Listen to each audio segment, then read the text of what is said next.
for making some time for us, brother. We like to have some folks on here every now and again. And we have really not, I don't know about you and Shane, but we really hadn't had but so much, time to catch up in all the meetings that we might have been at together. We really hadn't had a whole lot of behind the scenes conversations. Right. So I'm interested to, I'm going to Google you while we're on fine. Here. I love it. Now look, see what dirt I can look, find. Dude, it was funny. When he was here on Monday and I saw him, and he walked up to me, he goes, "Hey man, I'm in." And I went, "In for what?" I was like, because we've had so many other things going on. I didn't know he was talking about the podcast. So I was like, "Oh, sweet. Yeah, man, let's do that." So yeah, I don't we've know. all been kind of running around. I'm just hopping in line. I'm happy to be here. Yeah, that's good, man. All right, well, let's start way back, right? Just so that for people who don't know Tom Padilla, Service Logic guy, tell us, you just got a promotion, right? So give us kind of a backdrop. What are you doing today for Service Logic? So just so if this goes out on LinkedIn or something, your friends, all right, yeah, I know what he's doing. 100%. And then we're going to go back to the beginning of kind of where you started your career initially. You got it. So today I'm Chief Performance Officer at Service Logic, and I've been in that role here since near the beginning of the year. And I'm also Executive Group President at Service Logic, and the two of those things kind of they tie real well together. On one side, I'll go back and say that my Group President role, I work with a number of businesses still. I work with 12 businesses that are mostly located in the West. And hey, as a group presidents, we have a number of group presidents here at Service Logic, and we focus on a handful of things. One, we work with the businesses to make sure that they're, driving their business as best they can, but they're growing their business. And that's one of the things we really work hard to work with businesses about growth, about capitalizing on opportunities, about being a maintenance selling organization. We also spend a lot of time, coaching through any challenges the business might have as they navigate that, and as part of that growth initiative. We also spend a lot of time with the businesses on the planning process. So as we get into planning kind of in the back third of the year is the easiest way to put it. It's not really even the last quarter. It's more like the last third of the year we start planning for the following year. And really that planning comes down to, hey, well, what do I think I can do next year? What's on my horizon? But not just that for growth, but what investments do I got to make in my people, in my organization, in the structure that I've got? And the group presidents really, they drive to help business unit presidents and their financial leaders. Hey, what's that going to look like for the following year? So that's another one. And then my famous line is that my job as a group president. If either of you guys have seen Pulp Fiction, you might know who Winston Wolfe is. Winston Wolfe was the cleaner, and he showed up at the door to help make sure that the body got put away the right way. And sometimes that's my role. If a business unit runs into a challenge or they run into an insurance issue, it could be anything, a particular project, an opportunity, whatever it is.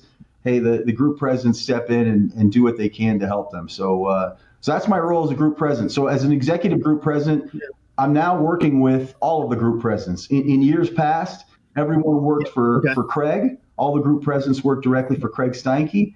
And now all those group presidents work with me. And so I'm really excited that I get to work. So you get to be the hammer now? Is that what you're telling me? I don't seem like much of a hammer, do I? So, he's the fixer, man. You fix it and you go get some breakfast. Yeah. I'm more of a fixer than I am a chopper. That's for sure. And then on the chief performance officer role, for us, it's really about what strategies can we employ, what things can we be looking at to improve ourselves from a Service Logic perspective and from a business unit perspective. And really, the chief performance officer role, for me, is really about collaboration. To me, that's the biggest thing. That's the key. And it's not just Service Logic collaborating with business units, but it's all across the board. It's business units learning how to collaborate with each other, whether it's on business processes and improvements, on strategies that we should be employing, on ways that we can just be better better at being Service Logic.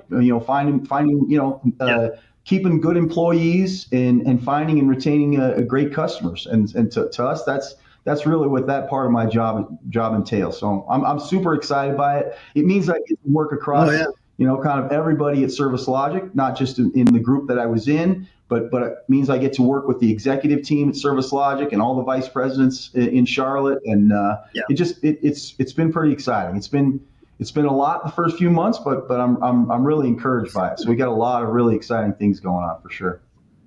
Well, I'm interested.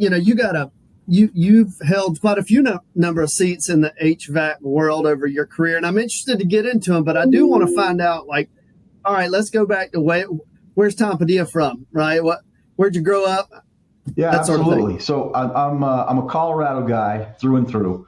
I was born and raised in Colorado. I come from a small town in southern Colorado called Pueblo, and I'm the last of six children. I'm the youngest of six, so I have a lot of older siblings, two older sisters and three older brothers, and we're all pretty tight knit. We're a close family. But being the youngest, is one of those things, like they say, most youngest kids kind of had to be a little more gregarious and to get noticed in the crowd. And so maybe some of that came from being there. And but I grew up in a really tight knit family. Living with my parents, obviously, and growing up playing sports and being active, and that was kind of my story. I went away to university, and I graduated from the University of Colorado in Boulder.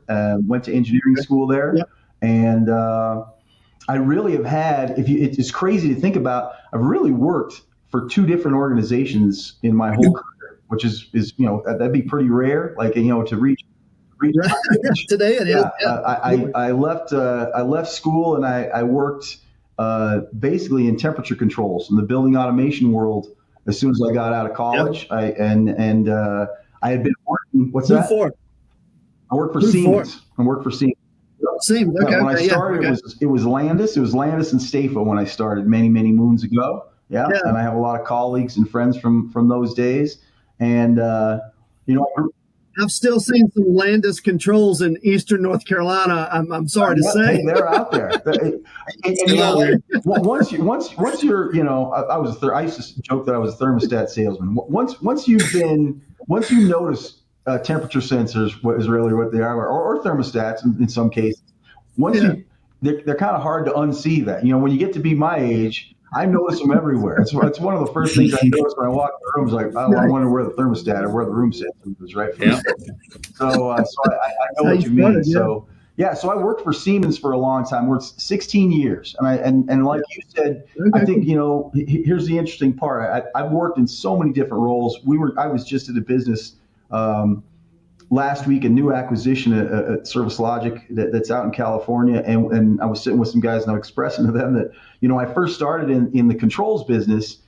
I initially got hired to be a sales guy, but the guys that hired me said, "Hey, you could start in the warehouse. Like that's where we really want you to start. We want you to," and it was one of those things where we want you to understand the parts and pieces and understand logistics and all the things that we use and the controllers that we source and the control valves and sensors, just what we're talking about, the room sensors and thermistors and all the parts and you name it. And it was a good way to familiarize myself not with that, but just what went to jobs and how they got delivered to jobs. And then I started to meet the guys who were doing the actual jobs and putting in these projects. And then eventually they said, okay, now we want you to work on a handful of jobs. And so I got to work doing some application engineering, kind of setting up controllers for different applications and programming for them and graphics. I kind of got to do it all. And before I knew it, I kind of graduated to a point where I knew enough, I guess, to be dangerous. They said, you can be a sales guy, So yes, you can go promote us, huh? That's right. Look, I loved it because I loved working with people, and my job as a salesperson, I loved, the two things I loved the most about it was, one, I really kind of controlled my destiny, right? It was how you want to bust your hump and really get after it. It's up to you. Your day's your own, your week's your own. You can manage the number of opportunities you can handle. You can feel like you could take on what you want. And I really, really like that. And the second thing I loved about it was always different. Every opportunity was different, right? You go into a building and, hey, here's a new thing. I haven't seen this before. And here's a new opportunity. Here's a new customer, a new type of solution. And I think in the controls business, it was constantly like, okay, this one's constant volume, and this one's variable volume, and this one's it's a chiller application, and this one's a pumping application. So I just got to see so many parts of our world and of HVAC that I really enjoyed it. So I enjoyed my time with Siemens for sure, and I made such. Well, I'm sure you've gotten to see a lot of different facilities. I was always amazed as a newbie in the business at how many ways how many industrial plants that I walked into and how many different ways there are to make a dollar, and what people have developed a whole system around to manufacture something. And it was just fascinating to me. It reminded me of that micro deal with how I built this or Dirty Jobs or whichever. Just how things are made. Yeah, how it's made. I love that show. Yep. How it's made. There you go. Yeah, absolutely. There's so much. Now, was your degree in mechanical engineering, or was it just a general engineering degree from No, Colorado? It was an architectural engineering degree, and and back in that time, in architectural engineering, you could specialize in a handful of things. You could specialize in structures. You could specialize in lighting. I specialized in energy, and they also had a little construction management group that you could specialize in that. And the energy really was their fancy way of, it was really HVAC. It kind of came down to that stuff. But you worked a lot in thermodynamics and heat transfer and those kinds of things. But a lot of it around buildings and building envelope stuff, and it certainly was a good time. My oldest son just graduated from engineering school in Boulder about 2 weeks ago. So I'm my proud dad moment is kind of full circle. I got one, and he gets one, so it's pretty cool. We took a picture in front of the engineering center together a couple of weeks ago, and I feel like an old man. I know I'm an old man, but that'll make you feel like an old man. There's a little bit of proof. That's right. So how long? So you moved into sales. How long did you do that? I was probably in sales for as a salesperson, I was in it for about 6 or 7 years, just straight stick. All I was doing was selling. You know what I mean? Now, you might find this hard to believe, but an old colleague of ours worked with me at the time, and his name's Tim Riedel. I'm sure you guys know him. And heard of him. Yeah, Tim was a sales manager, and as you can imagine, we were a pair. We were kind of hot to handle together.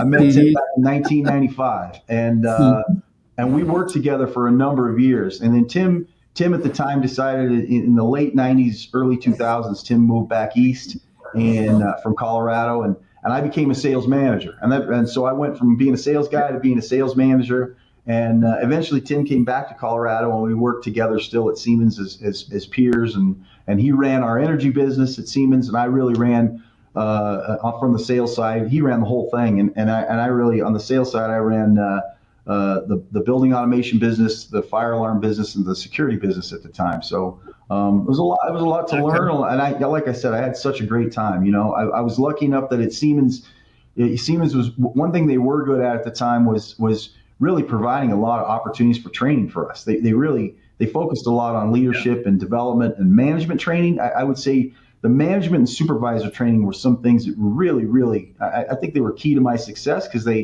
gave me a lot of ideas about how to be a good leader, how to be a good manager, things to pay attention to, and a lot about working with your team. So I really appreciated that. I will tell you that, my best buddies from Siemens that I hung around with all back then, they've all been successful, and some of them stayed at Siemens, and many of them went on to greater and different things, but all good. But so I enjoyed my time for sure. But I'm happy. I really love being a part of Service Logic, and obviously I got to work with Tim again when I came to Tolan and came to Service Logic. It's a really good segue. So you go from you said you've been with basically two organizations. We talked about Siemens. How did you get back hooked up with Tim and got over to Tolan on the Service Logic side of things? Yeah, well, Tim got connected with the Tolan guys, and this is legitimately right after Tolan was purchased, and that's what started Service Logic, right? The very first company that was acquired as part of what we have going on. And Tim, knew the former Tolan owners that sold to make it happen. And Tim basically came to me and said, "Hey, man, you want to come over and work with our sales team?" That was really how it started. I had spent some time at Siemens in the branch, and eventually I had worked for Siemens Corporate. My last few years, I worked at Siemens Corporate, and I worked with different businesses across the country, which is crazy to think about because it's in the same demographics and cities that I work with now a lot, and especially in my group. But anyway, Tim convinced me to come to Tolan, and I knew about the HVAC business. I had worked with HVAC contractors. I had worked with some service contractors. Certainly, growing up and living in Colorado, I had seen Tolan at the time had these yellow vans. I got that's right. Mike Clement, the president of Tolan, made these mugs with the old Tolan logo. And this is about the color of these Tolan vans back when I was a kid, right? You don't miss them. And you cannot miss them, right? School buses and Tolan vans. So I knew who they were, but boy, I didn't know enough about the HVAC selling business, like the maintenance selling business and the project selling business. But I certainly understood selling, and I understood sales funnels and finding good opportunities and qualifying and all those things. And I came and I had such a great time. I was fortunate that I got to work again with Tim, who's my old friend and remains my old friend to this day, and Tom Treves, who was one of the former owners of Tolan and one of the two executives that sold. Obviously, Tom was operating as president of Tolan at the time, and I got to meet him, and he's certainly been an influence in my career and a mentor. Tom, my famous words, I repeat it to anybody that'll listen. Famous words from Tom that he shared with me was like, "Hey, Tolan is a service business, and it will always be a service business." And I love that. I mean, literally some of the first words he told me, and it was him telling me, "Hey, don't mess this thing up, right? You're a really good service business. Don't screw it up." So we don't manufacture things. That's right. So that's how I worked my way back, and then and then I started in sales, and God knows how I ended up sitting where I'm sitting now. But yeah, it's so a good journey, and made so many good friends. I mean, I'll give a shout out to Sue. I will say something about my first days at Tolan. Sue Russell was a maintenance salesperson at Tolan when I came to work, and I will tell you that Sue taught me a lot about the HVAC business. She taught me a lot about maintenance selling. She taught me a lot about what it takes to be a good maintenance salesperson, and about finding and qualifying opportunities, and so much. I was like a sponge those first few months, just learning everything I could from Sue. So I owe her a tremendous debt of gratitude. So I'm thankful to have been exposed to so many great people like Sue. So a lot, Sue. That is a fact. She's phenomenal. And as that brings you back to Service Logic, I was thinking when you were talking about your role now, it's an interesting one because obviously on our side of things, on the corporate side, we see you guys a lot and we know what you're doing. But at the business unit level, because you've got so much going on, you mostly have to deal with the executive teams at those companies, which puts you a little bit behind the scenes to a certain extent. So I'm glad we're talking to you because you guys, you have a lot to do with the overall strategy of the business units that you work with, and it's a big deal that I think a lot of the folks don't know. Maybe listen to the call, they don't get to see you and doing what you're doing in this role that you have now. Yeah, you're right. They think those planning meetings are all just fun. That's true. They're just like my wife thinks the same thing. But here's what I tell you. I mean this genuinely. Because I miss being in a business unit. I miss being. I'm working out of the Tolan office here. I have an office here in Denver. I miss being here, and I miss being. I went to lunch today with 3 Tolan sales guys. You know what I mean? Like I love the opportunity to interact with the people that work in the business, and not just to your point, Shane. I'd love to interact with everybody. Right? I'm lucky that some of the businesses I go to on purpose. We get a chance to spend some time with with most of the people. I wish I got to spend more time with technicians. That one's probably the hardest one to get a chance to spend time with. But I'm lucky that I do sometimes get to meet and interact with some salespeople, and certainly some sales leaders and some operations people. So, but yeah, you're right. It's nice to get a little exposure so people see, who the heck are these guys? These service guys kind of float in and float out, and what the heck are they working on, right? But you are actually trying to make things better, regardless of whatever anybody may think. That's exactly right. That's right. That's right. So you got what? Yeah, I think in a national world, right? The local feel is something that, because I was a local guy forever. Right, you do kind of like, man, I kind of just want to drop by and see a client every now and again. No doubt, no doubt. I just got a client that's in Wilson that's like 40 minutes away from us. I'm so happy to have him nearby. I got to get more lunches. Because he's 45 minutes down the road. Everybody else is, a plane ride. There's something to that. And look, I would say, let me share a little philosophical thing with you guys. When I was at Tolan, and when I was working as the business unit president at Tolan, I actually used to meet with technicians on a regular basis on purpose. And I had a group of technicians, lead technicians, that I would meet with, and I wanted to meet with them. And I originally started this thing where I met with them alone. I didn't meet with them with a service manager or ops managers or anybody. I just wanted to have breakfast with these guys.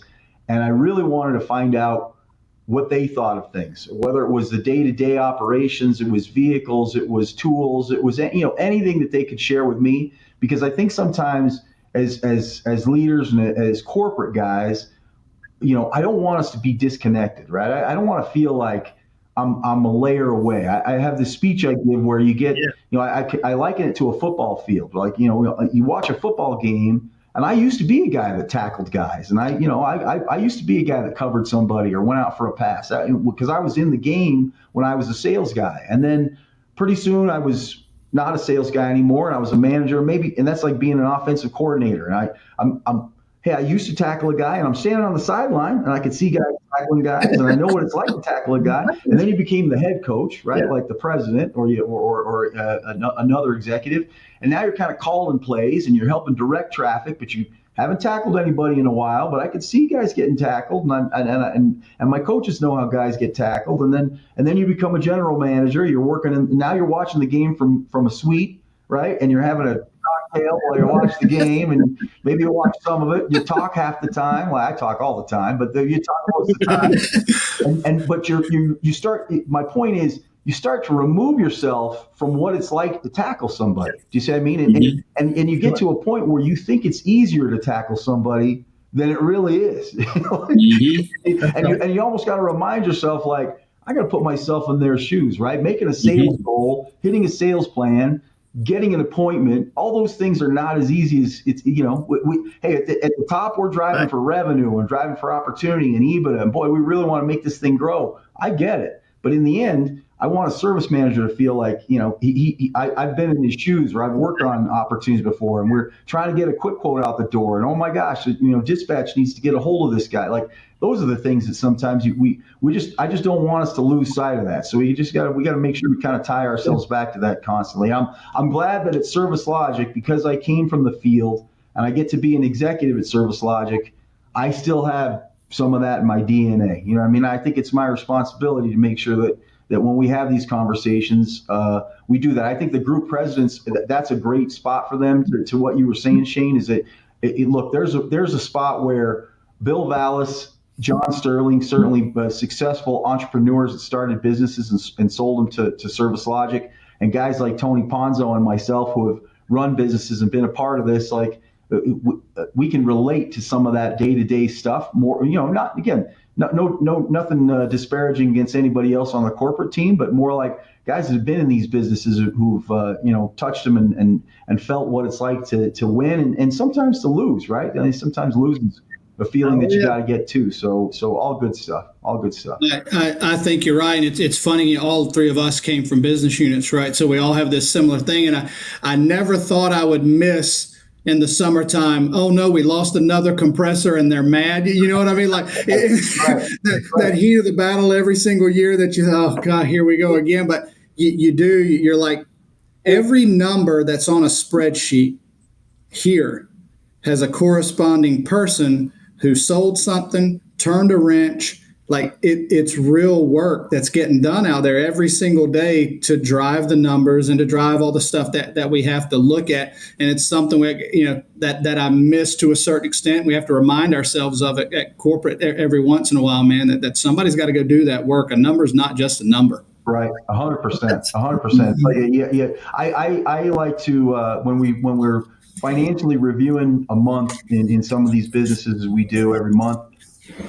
I sometimes think about the number of emergency service calls that a business unit processes and the people that touch that call, just like you said, because there's a customer service rep, there's a technician, at least one, there's a service manager involved, there's a person in finance that's processing the bill. Like it is so wild to me. And it's so wild that there are so many of them and that they turn out to be, and it's such a robust and great part of our business. Like I just think that's a cool story to tell. Like just think about how much goes through just to make that thing work. It's fantastic. Like it's so, I like to shout them out all the time. I'm like, man, shout out to the billers for just getting through that file. Yeah, that's right. Right. Put out 1,000 invoices in a week and tell me how much fun that is. It's a lot, man, and it does boil down to a couple of numbers on a spreadsheet, but it's so much bigger than all of that stuff. So you got a son who just graduated. Right. And I know you have more. So tell us about your family and all that sort of stuff. Yeah. So I have a wife, obviously I met a long time ago and she went to school in Boulder as well. She went to graduate school in Boulder and we have two sons. Our oldest son, his name's Mac, like mac and cheese. And he's the one who just graduated. And please tell me the other one's named Cheese. That'd be great. That should have been his nickname. That's a good point. I didn't think you're the first person that's ever said that, Shane. That's a good one. Right on. No, my second, Mac is short for Macario. His full name is Macario. And my second son's named Sergio. And Serge is he's a business student. And he goes to school in Boulder as well. And he's in the business school. And, it's crazy when you have kids like, they came from both of us, but somehow they're not exactly the same, right? And that's kind of the wild world that we live in. So it really worked out good. One is really kind of a pragmatic kind of thinker and analytic guy, and engineering was probably just the right thing for him. You know what I mean? And I'm proud of him for going through that. And meanwhile, his brother, who's also fantastic at math, he is just more gregarious, and he wants to be in business because I see him in, he may end up like the three of us someday in a sales role or some kind of business development thing. That's really, that's kind of his gift, right? So pretty cool. And I'm proud of both those guys. They were sports guys growing up. I was always a baseball coach. They played hockey and they played baseball, and we had a fun time chasing them all over the country as multiple countries playing those sports. And now they're these guys, they played hockey in Canada, both of them multiple times. It's just so much fun.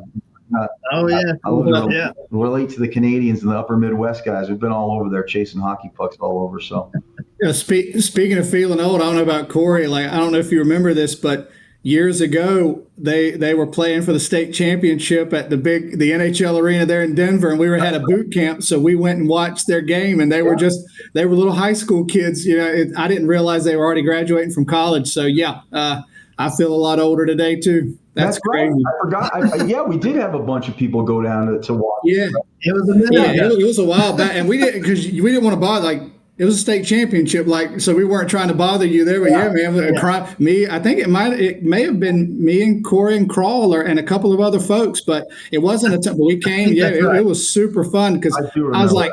Because I come from North Carolina. We don't have high school hockey, right? It's different part of the country. And I remember being like, man, is this going to be good? Or is this like when you go to that middle school concert, they're trying to play Jingle Bell? And those dudes were out there getting it done. I was so impressed with how good they were at the time to be in high school. So, they were awesome. I'm glad you guys came to that. And, there was a good – back then there were great crowds. It was just – the whole thing was fantastic. Oh, yeah. A lot of people. I love that. I'm a big sports guy. I think there are so many analogies to sports and to life and sports and to business. I certainly think there are tons of analogies to coaching and leadership and to working with your the teammates and team members to get the most out of them, and how do you do that? How do you figure out which buttons to push for each kid or each employee, that kind of thing. Like, and so I think I'm proud of my kids that they grew up in that environment. The biggest thing my wife and I used to say is, hey, I really want them to grow up to be competitors, because I think if you're a competitor, if you can be a competitor in life, odds are you're going to try and win more than you lose, right? Because I liken it to, hey, because I want that maintenance contract, or I want that opportunity, or I want to win that thing, like, and that's the way life should be, right? So I'm proud of both those guys. So I forgot about that, man. Good stuff. That was a good night, man. Watch them play together. Yeah, that's right. A good time, man. One quick last story about that. I was just with somebody, and they said, hey, we were planning on, they're going to stick around and we were going to have dinner together. And they said, hey, by the way, I got to get back to California early because my and he's got a young son. He said, my son's Little League team got a playoff game. It was this week. He says, they got a playoff game, and I can catch a flight and I can get back and I can see him. And boy, it hit me like a ton of bricks.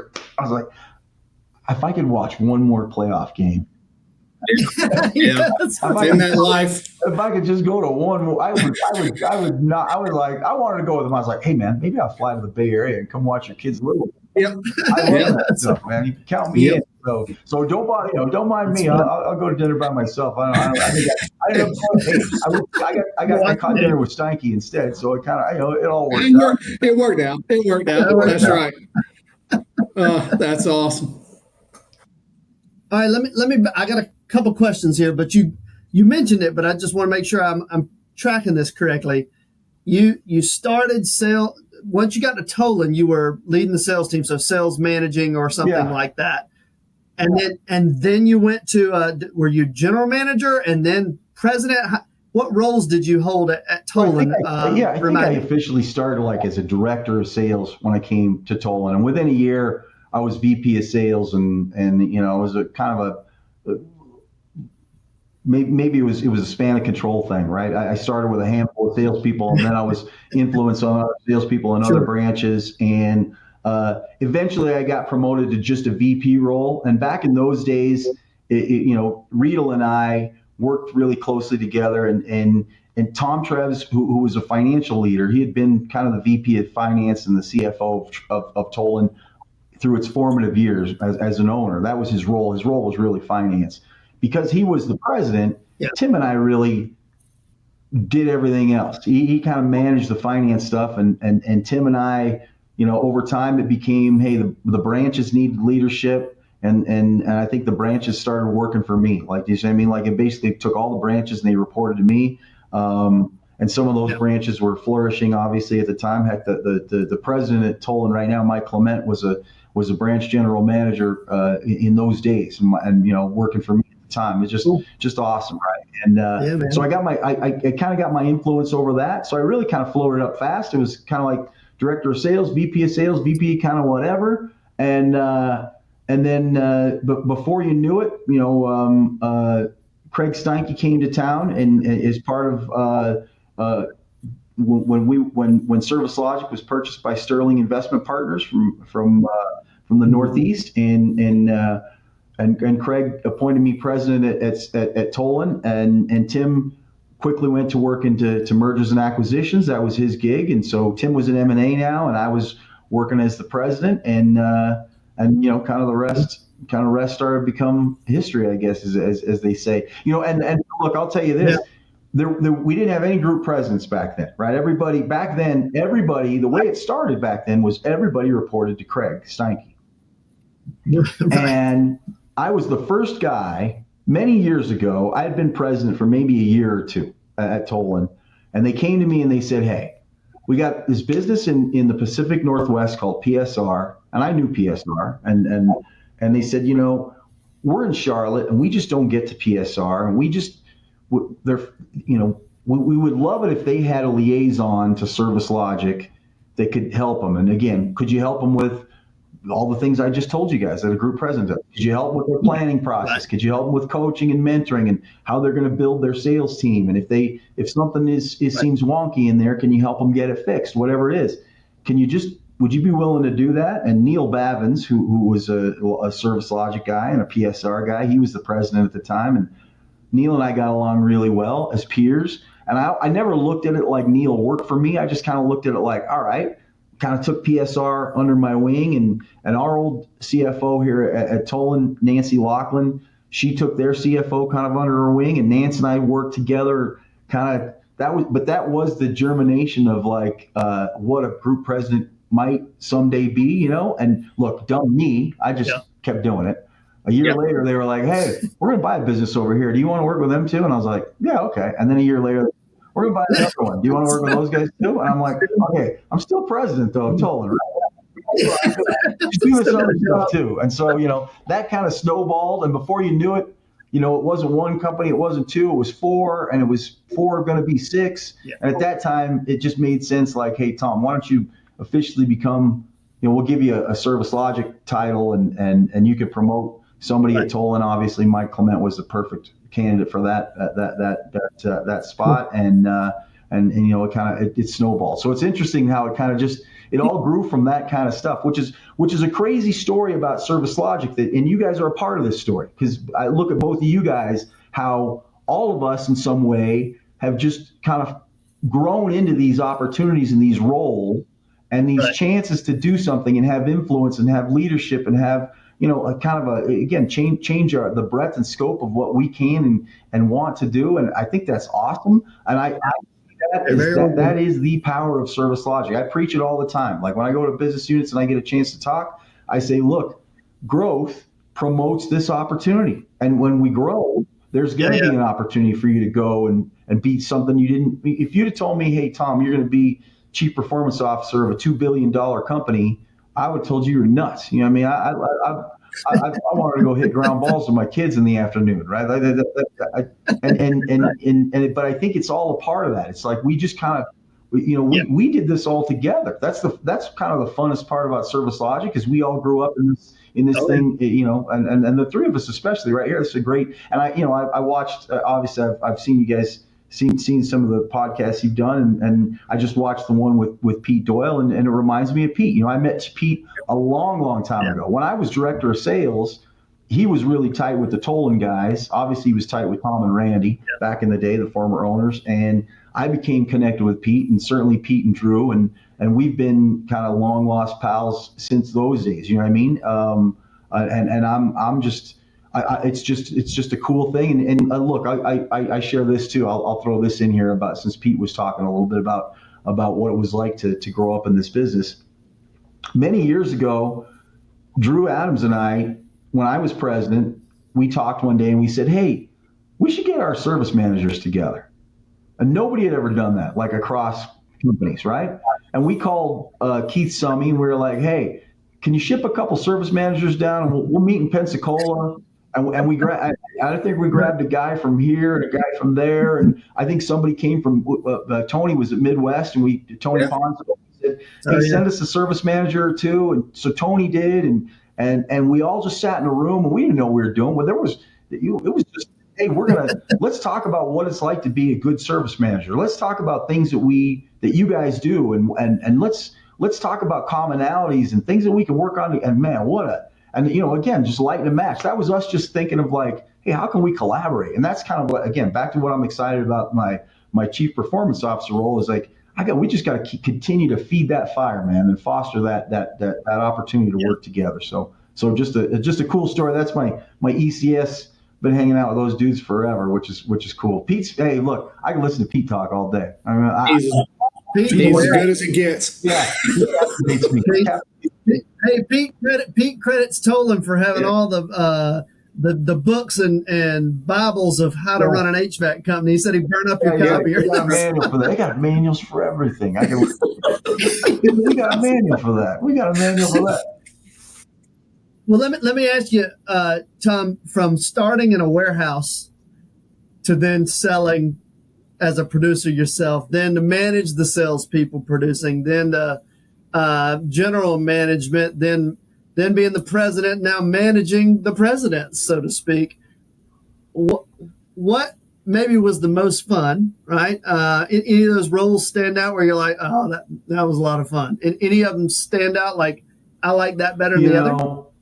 Liking them it's funny. Steinke and I told you, we just went to dinner the other night. We talked about some of this stuff, and I don't want to make one seem worse than the other or anything like that. But I can tell you, when I was a sales leader and I had a sales team, and just so you know, two of the people on my team, they're fantastic people. They're around. They're still around to this day. But Sue Russell obviously was on my team, and Dave Joslin was on my team, and Javier Guerrero, he's a general manager in Fort Collins here in Colorado, was on my team.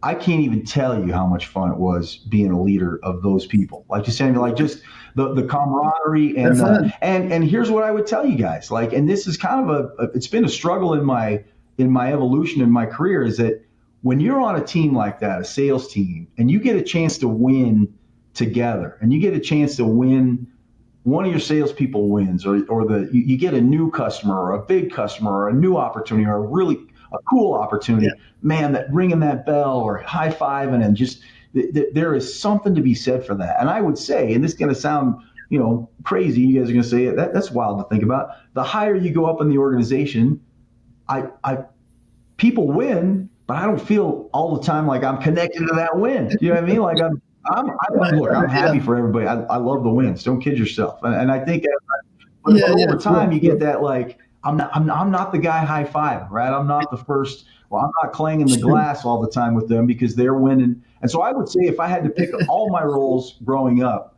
that one was probably like right at the top of my list, just because it was such a cool thing to be able to win with each other and to win for each other and to celebrate those wins together. And I probably will miss that. I was telling Craig that I was like, I get in these weird spots where I take a new job and I kind of miss my old job, right? And I miss the dynamics of that old job. And then I move. Then all of a sudden, somehow some other dummy promotes me to some other thing. And then hold another one. That's right. And all of a sudden I miss and then I'm like, now I miss the old thing, right? I'll a shout out to a business unit president.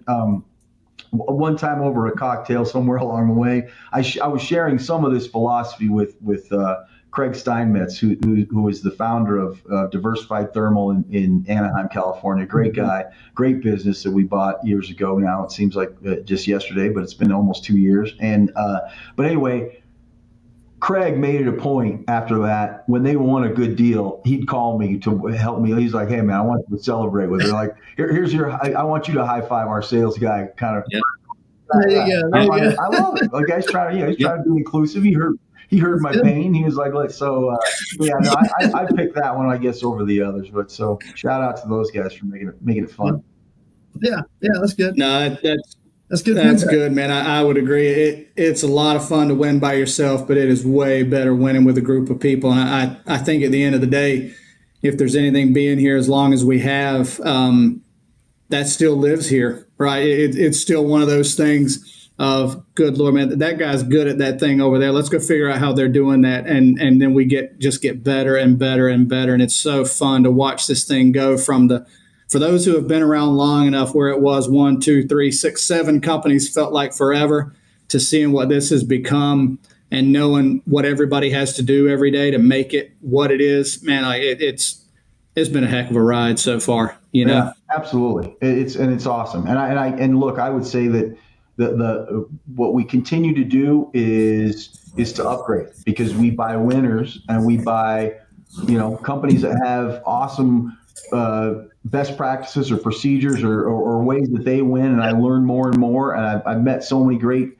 founders and business leaders along the way that we've acquired over that time. So I'm with you. It's like we thought we were pretty cool, and we were pretty cool, and we taught each other how to be pretty cool, and then we bought more stuff that was really cool, and it's like, like crap, we're just getting cooler and cooler by the minute. Count me in. All right, Tom, last question from me, and this is always a difficult one for people to maybe pinpoint, but throughout your career, how long you been in HVAC business? When you graduate college, you've been in HVAC business pretty much a long time. You can count Siemens as 31 HVAC. years. 31 years. If I say, hey, pick a highlight, maybe a fun story or a highlight from your career, what comes to mind? Highlight career. Well, look, I'll go back to being a sales guy, right? I mean, because back then, I was young, I was probably stupid. I was, Riedel could barely manage me. I was probably a little more cocky than I needed to be, and he used to slap me around on a regular basis, which was good for me. But we had an opportunity that came up in Colorado that I worked front to back to sell, and it was a controls opportunity. Obviously, it was at the time a monster controls job. I think it was it's near $8 million, which in today's terms that'd be just an absolute monster, right? This is a long time ago, and 25 years ago, really. And not only did we sell it, but we weren't even close to being the lowest price. And it was a really technical solution. It was an animal laboratory. It was a lot of crazy things. It was vivarium. It was some parts were constant volume, some parts were variable volume. There were fume hoods. There were constant volume fume hoods. There were VAV fume hoods. It was just a complex. And it's one of these sales where I literally, I used to use Miller Hyman strategic selling back then, right? As my kind of like one of my tools. And I legit had a blue sheet, they call them at Miller Hyman, filled out for this thing for years. Because I worked on this, I was working on other things, and I sold other opportunities along the way. But I worked on this one for many years, and I had all these guys, and I'd come up across a person, I'd say, that's a red flag. I haven't called on that guy. I don't know that guy. And how am I going to get to him? And how am I going to influence that person? And I worked that thing like a day job for multiple years, and we sold it, and we got it, and it was just. I think it was like if there was one time where I was like, holy cow. And I think it taught me like, hey, man, you could do stuff like this is cool. Focus and persistence really works. Yeah, it really worked, man. Because it probably was. It was less about me being smart and more about me being on the grind. Did you see what I mean? More about me trying to influence the opportunity as opposed to outfoxing the other guy. And like I said, winning a job when you're not the low guy is the best thing we can do, right? Like it would have been easy to win it and be low, but or not easy, but it certainly wouldn't have been as much fun. So yeah, that one for sure stands out big time. That's good. That's all for me, dude. That's a good way to end this thing, I think. That is a good one. Hey, brother, thank you for taking some time. It's good to get the behind the scenes with Tom Padilla. Thank you, guys. Appreciate it. Love watching you guys, and thanks for your time. Thanks for doing this. Man. Appreciate it. Everybody's lucky they get to see everybody. Take care. All right, brother. Take care. Yeah.